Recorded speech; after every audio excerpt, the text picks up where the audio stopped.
Hey everybody, I am going to talk about the B5 Vibrato kit today to put a Bigsby on your flat guitar. So on the screen you see the kit, and this is actually this kit is a Bigsby Vibrato and the Vibramate plate. The Vibramate plate, I think it's a V5. It actually goes on underneath it on the bass. The cool thing about this is you're not going to do any damage to your guitar. You're not drilling any holes in your guitar. So understand this.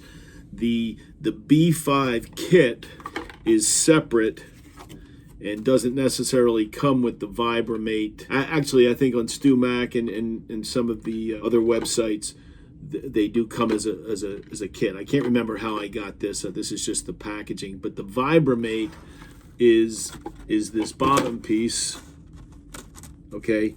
And as you can see, there's just two holes for the bolts or the screws to go into the body of the guitar, and it's where the stop tail piece would normally be. So if you take a look at, this is a flat Les Paul Special.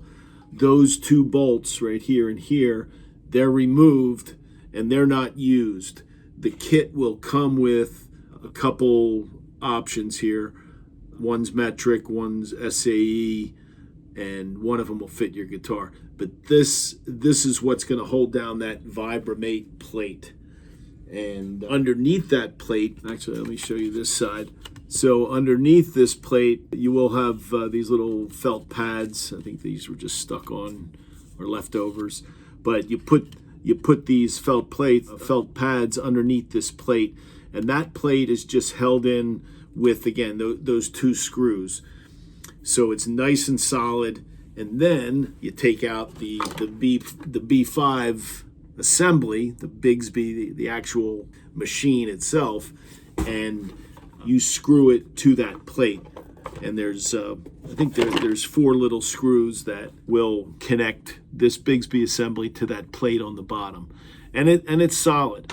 You're not marring up the guitar because, again, you kind of have the little felt pads underneath here, and that's it. It does want the stringing is a little bit difficult compared to a standard stop tail piece where you're sort of just threading, putting the strings through, and it's simple.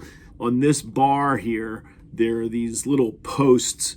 They're maybe an eighth of an inch long, and the eyelet of the string actually has to, it's really hard to see, but yeah, there you can see.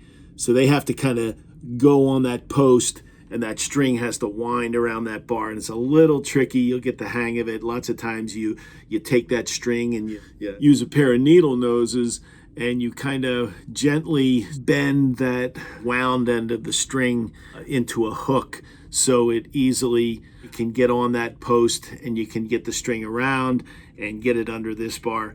I changed these strings yesterday, and it was probably the first time I've changed them in 6 months or maybe a year. I can't remember if I ever did it before when I put this initially on about a year ago. But it's a great opportunity to put a Bigsby on a flat guitar. And this B5 kit, if you go on the internet, I'm sure you can find different kits depending on your guitar, but this B5 kit fits SGs, it fits the Les Paul Specials, Explorers, and some Telecasters. And then there's another kit, a B16, I guess, for some other Telecasters. And then any of your arch, guitars that have an arch to it, there's different kits. I believe there's a kit for a Stratocaster. So there you go. Really cool vibe to it, and it does have